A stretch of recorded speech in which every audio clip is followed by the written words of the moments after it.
මේ සෑහෙන දුරක් ගෙවාගෙන ඇවිල්ලා කොළඹින් කැලණි ගඟ මුහුදට වැටෙන කැලණි ගඟ මෝය අර පේන්නේ දැන් මේ හැමිල්ටන් ඇල දිගේ ආපු බෝට්ටුවක් කැලණි ගඟ මෝයෙන් මහා මුහුදට ඇතුල් වෙන ආකාරය.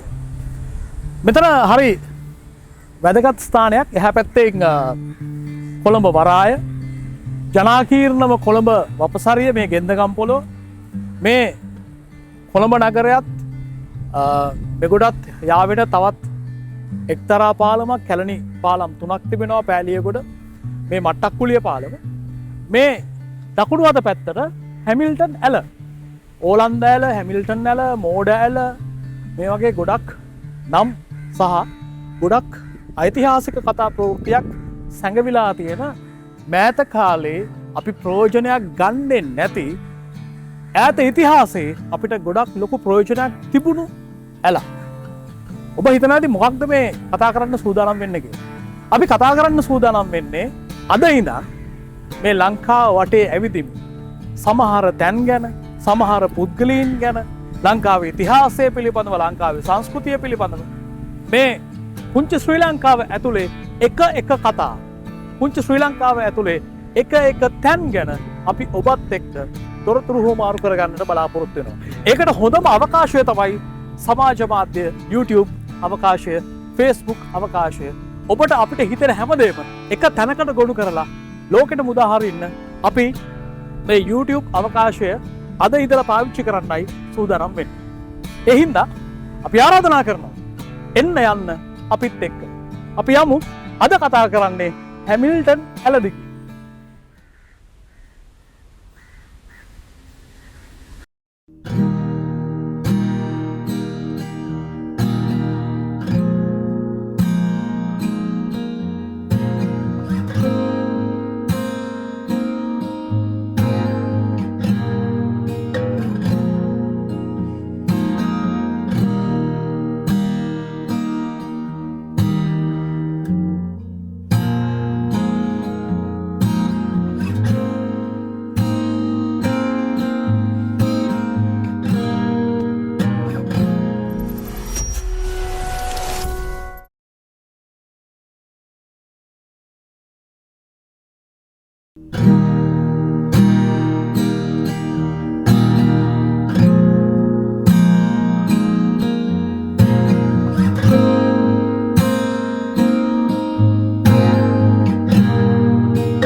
අපි කොළඹ කලාපෙන් පිටත් වෙලා අපි හැමිල්ටන් ඇල පටන් ගන්න තැනින් ගමන් ආරම්භ කළා කියලා ඔබ දැක්කා. එතන ඉඳලා ප්‍රධාන මාර්ගය හරහා ඇවිල්ලා අපි බෝපිටියේ මේ ඇවිල්ලා ඉන්නේ මුතුරාජවැල පරිසර කේන්ද්‍රය පිහිටි ස්ථානයට. මෙතන ඔබට පේනවා මේ බෝට්ටු පෙළක් ගාල් කරලා තිබෙනවා. මේ ස්ථානයෙන් තමයි හැකියාව තිබෙන්නේ මේ මුතුරාජවැල පරිසර පද්ධතිය පිළිබඳව අධ්‍යයනය කරන අයට, ඒ කියන්නේ නරඹන්නට, විශ්වවිද්‍යාල සිසුන්ට, පාසල් සිසුන්ට ඔවුන්ට පුළුවන් මේ බෝට්ටු වල නැගලා මේ පරිසර පද්ධතිය පිළිබඳව අධ්‍යයනය කරන්න. මීගම කලපුව, ඒ වගේම අත්තනගලු ඔය මේ ආශ්‍රිත කලාපයට යන්නට හැකියාව තිබෙනවා. ඒ සියල්ල සංවිධානය කරලා දෙන්නේ මුතුරාජවැල පරිසර කේන්ද්‍රය හරහා. අපි බෝට්ටුවට නගින්න කලින් ඇතුළේ කෞතුකාගාරයක් තියෙනවා. ඇතුළට ගිහිල්ලා අපි බලමු කොහොමද ඒ ඇතුළේ විස්තර කියලා. එහි චමින්ද මහත්මයා සූදානමින් ඉන්නවා අපිට අදාළ තොරතුරු සියල්ල ඔබට කියන්න.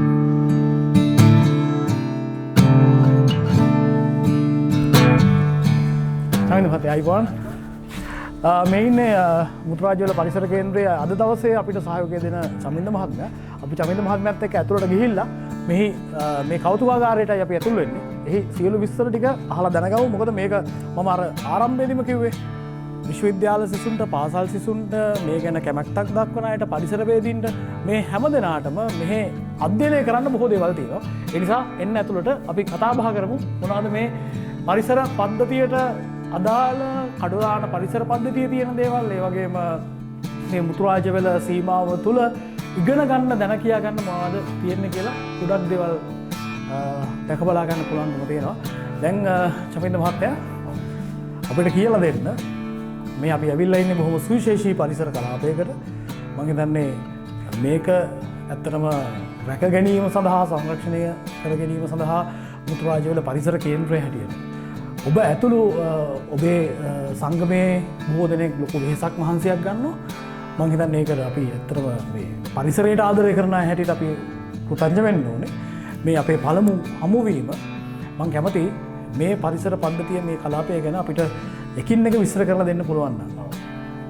මම මුලින්ම විස්තර කරන්න පටන් ගන්න අපි සිටියම තියෙනවා. ඔව්. අපි ඉන්නේ කොහෙද කියලා ඒක කියන්නේ මුලින්ම කරන්න දෙයක් තියෙනවා. ඔව්. අපි දැන් මුතුරාජ විස්තර සෙන්ටර් එක කියලා ගත්තාම මුතුරාජයේ උතුරු සීමාවට පොඩ්ඩක් කිට්ටු වෙන්න වගේ තමයි අපි ඉන්නේ මේ හැමිල්ටන් නැල මායි.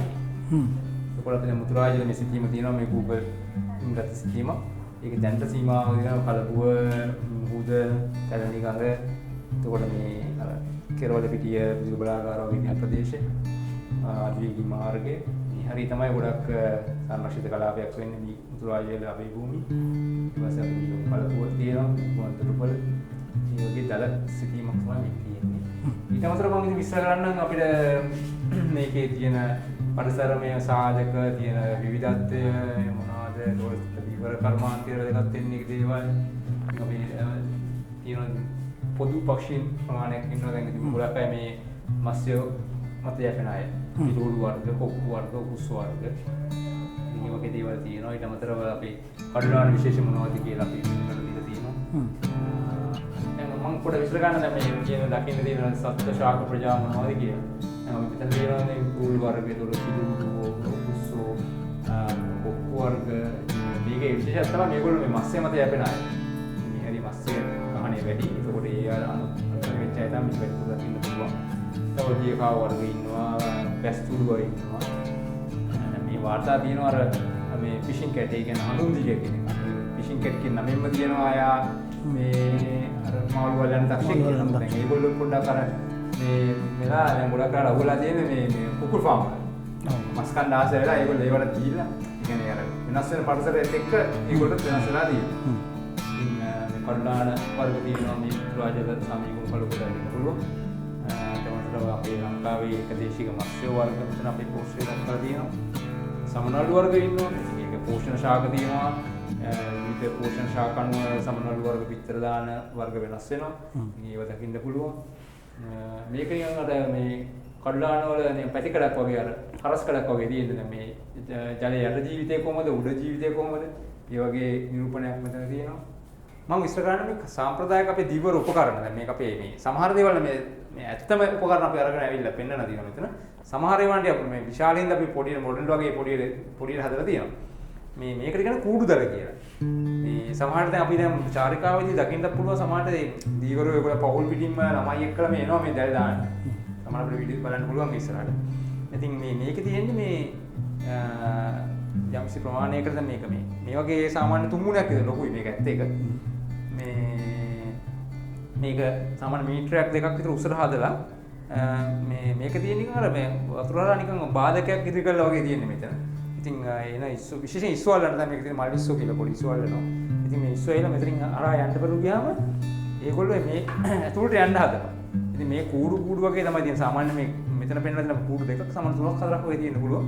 මේ ඇතුළට ගියලා ආයි හැරලා එන්න බෑ. ඉර වෙනවා. ගොඩක් වෙලාවට අවසර 3-4 වගේ දාන්න දැල මේව පහුවදා වගේ තමයි මිනිස්සු ඇවිල්ලා අරලා යන්නේ. එතකන් සජීවීව ඉස්සොරික ඉන්නවා ඇතුලේ. මැරෙන්නේ නැහැ ඒගොල්ලෝ. මොකද වතුර ඇතුළේ මේක තියෙන්නේ. මේ මට්ටමට වගේ තමයි වතුර පිරෙන්නේ මේකේ. ඉතින් අසල ටික වතුර යට තියෙන්නේ. ඉතින් මේ එන මාළු ඔක්කොම අස්සර ඉංගලා. මෙතන තියෙන්නේ අපේ සාම්ප්‍රදායික දීවර උපකරණ. මෙහි සමහර ඒවා භාවිතා වෙනවා. සමහර ඒවා නම් ඇත්තටම මේ කෞතුකාගාරයක උපකරණ බවට පත් වෙලා තියෙනවා. මේකට කියන්නේ කකුළු තැටි කියලා. කකුළු වලට පාවිච්චි කරන්නේ. මේක තාමත් භාවිතා කරන එකක්. කකුළු මාංශභක්ෂකෙක්. එතකොට ඉතින් මාළු හරි මස් හරි කෑල්ල මෙතන අයි කරාම මේ දාලා මේ කකුළු ගොඩක් කරලා මේ පතුලේ ඉන්නේ. මේක කාවියෙන් වතුර මට්ටමකට පා වෙනවා. ඊට පස්සේ කකුළු ඇවිල්ලා මේක මස් කරනකොට පොඩක් ගන්නකොට ඉන්නේ පොඩක් ගස්සලා වගේ ගන්න. ඒතකොට අඬු 10 ඇස් දෙන කකුළු වගේ අඬු එක තුනක් හරි මේ අස්සර යනවා. එතකොට ඉතින් යා කිර වෙනවා මේ අස්ස. ඒක තමයි පොළු අල්ලන්නේ. මේකට කියන්නේ කෙමන කියලා. මම මේකත් මේකේ ක්‍රමෙම තමයි මේ කූඩුවලට පාවිච්චි කරලා තියෙන්නේ. මේක තියෙන්නේ එක කූඩුවක් විතර. මේක හරහට යන මේ දෙපැත්තෙන් වහලා ඔට්ටු බලන් යන්න දීපහම මේ ඇතුළට ඒ ඔක්කොම මාළු ගිහිල්ලා මේ ඇතුළට ඇදෙනවා. මොකද මේවල වැදගත්කම තමයි මේවා සාම්ප්‍රදායික මේවා Tamanට ඕන ප්‍රමාණයට අල්ල ගන්න ඕන. මාළු ප්‍රමාණයක් අල්ල ගන්න බෑ මේවා. ඉතින් අර ඒක ඒ කාලේ සාම්ප්‍රදායික මිනිස්සු දෙන්නේ අර Tamanට පරිභෝජන ප්‍රමාණයක් අල්ලගත්තා. ඒක ඇත්ත. මම මේ ඔක්කොම හදලා ඉරටෙන්. ඇත්තට මේ පාවිච්චි කරපුවා මේවා මම කියන්නේ අවුරුදු 7කට දෙරි පහ. මේකට කියන්නේ කරක් ගෙඩිය කියලා. මේක මම දන්න තරමින් ওই වැව් කියලා ප්‍රතිවල තාම පාවිච්චි කරනවා. මේ නොගැඹුරු ජලයේ පොඩක් කෑම හිම දාලා පොඩක් බලන් ඉඳලා ටික වෙලාවක් කරක් ගහනවා කියන්නේ ඕක. මේ මාළු එකට එකතු වෙන කණ්ඩ ටක් ගන්න එකෙන් වහලා අත දාලා තමයි මාළු ටික අල්ලගන්නේ. කරක්. මේකට කියන්නේ ඉරටිය කියලා. මේක නිකන් අර කුණිසු ගන්නවා කියලා තමයි කියන්නේ ස්කූපින් කියලා කියන්නේ. ඒක දාලා මාළු ඉස්සර ගන්න. ඒක ඇතුලේ නිකන් අර කූඩේ වගේ රැඳෙනවා මාළු ටික. ඒක තමයි සාම්ප්‍රදායික උපකරණ. මේකට කියන්නේ තල්ලුව කියලා. මේක තල්ලු කරලා මාළු වලන ක්‍රමයක් තමයි තියෙන්නේ. හැබැයි මේක පරිසරයට එච්චරම නම් හොඳ එකක් කියලා කියන්නේ නැහැ. මොකද අර දැන් මේ මීගොමු කල්පේ තියෙනවා මේ මුදු තුන විනාශ වෙනවා. මේක අර තල්ලු කරන් ගිහිල්ලා උස්සනකොට ගැලවෙනවා කියලා තමයි කියන්නේ. මේක ලොකුවට පාවිච්චි කරලා නෙමෙයි. නමුත් මේකත් මේ පාවිච්චි කරපු දැලක්. සමහර පැතිවල පාවිච්චි කරනවා. මේ කියන්නේ ගොඩක් ගැඹුරු අලුත් තැන් වල තමයි මේක පාවිච්චි කරන්න පුළුවන්.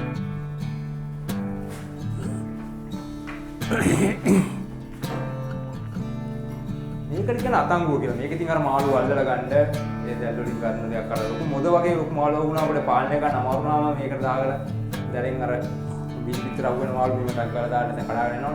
අන්න තියාගන්න ඒකට යන්න බෑ.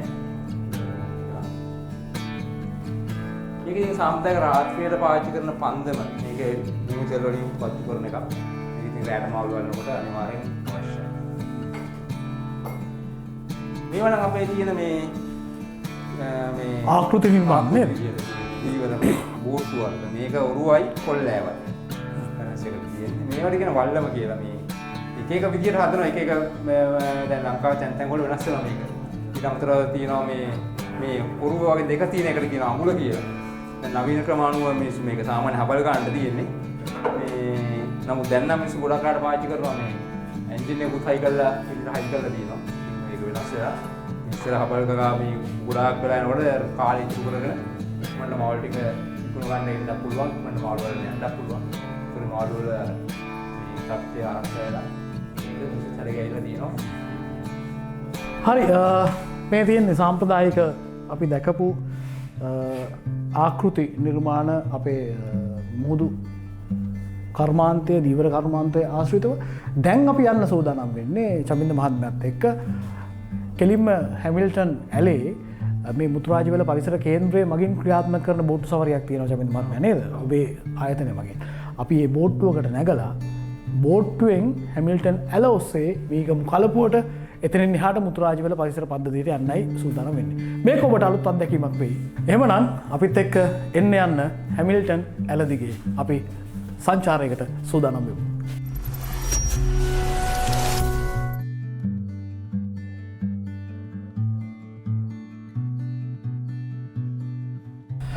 අපි මුතුරාජවැල පරිසර කේන්ද්‍රය ඇතුළේ එහි කෞතුකාගාරයේ ඔබට විස්තර බොහෝම දේවල් කතා කරාට පස්සේ අපි දැන් මේ බෝට්ටු සවාරිය සඳහා බෝට්ටු සංචාරයට අපි අවතීර්ණ වෙලා ඉන්නවා. දැන් අපි චමිත මහත්මයා මේ බෝට්ටුවට නැගලා අපි සහායක වීදුරු මහත්තයත් ඉන්නවා. අපි සූදානම් වෙන්නේ මේ හැමිල්ටන් ඇලදිගේ මේ පරිසර පද්ධතිය පිළිබඳව මේ සතුන් පිළිබඳව මේ ඇලේ ඉතිහාසය පිළිබඳව කතා කරන්න සූදානම් වෙන අවස්ථාව. අපිට කියන්නකෝ දැන් මේ බෝට්ටුව සංචාරය ආරම්භ කරන්න ඔබේ මධ්‍යස්ථානයේ ඉදිරිපිටි අපි දියත් කරන්නේ. අපි දැන් මේ මීගමුව කලපුව පැත්තටනේ යන්න හදන්නේ. දැන් කිලෝමීටර් 3මාරකින් මීගමුව කලපුවට අපි එකතු වෙනවා. ඒතර මේකට කියන්නේ හැමිල්ටන් ඇල කියලා. ඔව්. මේකට ලොකු ඉතිහාසයක් තියෙන ඇලක්. දැන් අපි මුලදී අපේ වැඩසටහනේ මූලාරම්භක අවස්ථාව වුණේ අපි ඇත්තටම කැලණිගඟ මුහුදට වැටෙන කැලණිගඟ මෝයෙන් අපි පටන් ගන්න වෙලාවෙත් අපිත් සඳහන් කළා මේ වැඩසටහනේදීම මේකට ඕලන්ද ඇල කියනවා හැමිල්ටන් ඇල කියනවා සමහරු මෝඩ ඇල කියලත් කියනවා විවිධ නම් පට බෙදලා තියෙනවා. ඒවා විවිධ මේ මතිමතාන්තර ඒ කියන්නේ ඒවයි යම් යම් අයට තර්ක මතු කළ හැකි තැන් තිබෙනවා. සාධක මූලාශ්‍ර තිබෙනවා, ලිඛිතව තිබෙනවා, අලිඛිතව තිබෙනවා. ඒ නිසා මේ ඉතිහාසය පිළිබඳව කතා කරද්දී ඇත්තටම මේ ඔබතුමාලා දන්න ඉතිහාසය ගැනත් අපි පොඩ්ඩක් කතා බහ කරමු. ඇත්තටම කියලා අපිට තේරුම් දෙන්න මේකට ඇත්තට කියන හැමිල්ටන් ඇල. ඔව් මේ හැබැයි තියෙන ප්‍රශ්නේ තමයි අර හැමිල්ටන් ඇල කිව්වද මේක කියන්නේ 1802 දී වගේ ඉංග්‍රීසි ජාතිකෝ මේක හැදුවා කියලා. ඔව්. නමුත් ඉතිහාසය බැලුවොත් ඉංග්‍රීසි ජාතිකෝ එහෙම නිකන් අර ලොකුවට මේ ඇල මාර්ග සම්බන්ධව ලොකු දක්ෂයෝ නෙමෙයි. ගොඩක් වෙලාවට ඕලන්ද ජාතිකෝ තමයි මේ ජල කළමනාකරණය සම්බන්ධව විශේෂඥයෝ කියලා කියන්නේ. ඉතින් කෝකටද මේක සමහර අය කියනවා එක හේතුවක් කරනවා මේක ඕලන්ද අය හැදුව ඇලක් ඊට පස්සේ ඉංග්‍රීසිය නවීකරණය කළා කියලා. ඒක කොහොම නමුත් මේකට සමාන්තරව තව ඇල මාර්ගයක් තියෙනවා. ඒක හොඳටම බලා ගන්න පුළුවන් අර මීගමු කොළඹ අධිවේගී මාර්ගය යනකොට ඒකට සමාන්තර ඇල මාර්ගකුත් තියෙනවා. අපිට එකපාරට හේතුවක් කියන්න බෑ. ඒකට සමාන්තර තව ඇලක් තියෙද්දි මේකට තව කිලෝමීටර් 5කින් තවත් ඇලක් හැදලා ලොකු වැඩක් මේක. මොකද ඒ කාලේ ඊට අවුරුදු 200 300 ඉස්සෙල්ලා මේ හරිය මේ මිනිස්සු තියෙන ඉති ප්‍රදේශයන් නෙමෙයි වගුරු බිමක් ඒ කියන්නේ එතකොට මතුරු ගහණය හැම කරදරක බාධක ලොකු වැඩි මේ හරිය. එතකොට එහෙම තියෙද්දි මෙහෙම ඇලක් හදලා හැබැයි මට තියෙන ප්‍රශ්න තමයි ලොකුවට අර දැන් සමහර අපේ ඉතිහාස කරුණු ගොඩාක් තියෙනවා ලිඛිතව මේම එච්චර මිනිස්සු පුද්ගල සහභාගී වුණා මෙච්චර වියදමක් ගියා.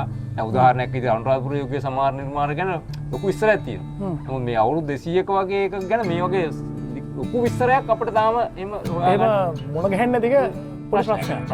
ඒ වගේම දැන් අර ඔබ සඳහන් කරපු අනිත් අපි අධිවේගී මාර්ගයත් එක්ක දකින ඇල ක්‍රමානුකූල නැහැ. ඒ ස්වභාවික ගතියක් තියෙනවා. දැන් මේ ඇලේ කතා කරනකොට විශේෂයෙන්ම අපි දකින දෙයක් තමයි මේ කෘත්‍රිම නිර්මාණාත්මක භාවය පිළිබඳ ලක්ෂණ වැඩි නේද? බහුල වශයෙන් තියෙනවා. දැන් මේක මේ අපි දකින්න දැන් සිමෙන්ති වලින් හදුව බැම්ම මේක නම් අවුරුදු 50ක වගේ. නමුත් මේකේ ප්‍රධාන වශයෙන් හදලා තිබුණේ මේ ලී වලින් හදපු.